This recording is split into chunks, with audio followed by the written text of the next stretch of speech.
नमस्ते दोस्त, आप लोग का स्वागत करती हूँ अपने यूट्यूब चैनल पर। आप लोग के सामने एक नाच गीत सुनाने जा रही हूँ। अगर जो अच्छा लगा तो हमारे वीडियो को लाइक, सब्सक्राइब, शेयर जरूर करिएगा और कमेंट में जरूर बताइएगा कि हमारा गीत कैसा लगा।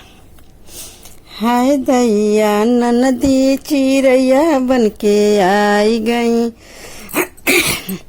हाय दैया ननदी चिड़ैया बन के आई गई, हाय दैया ननदी चिड़ैया बन के आई गई। दुआरे पर बैठी भैया उनकर सोचे, दुआरे पर बैठी भैया उनकर सोच।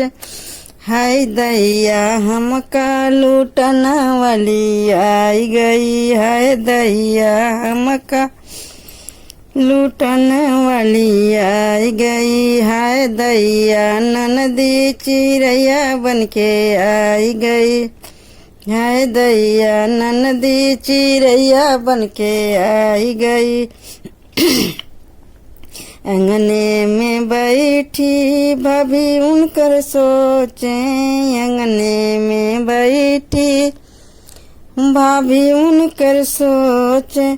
हाय दैया हुक्मा चलाने वाली आई गई, हाय दैया हुक्मा चलाने वाली आई गई, हाय दैया ननदी चिड़ैया बन के आई गई।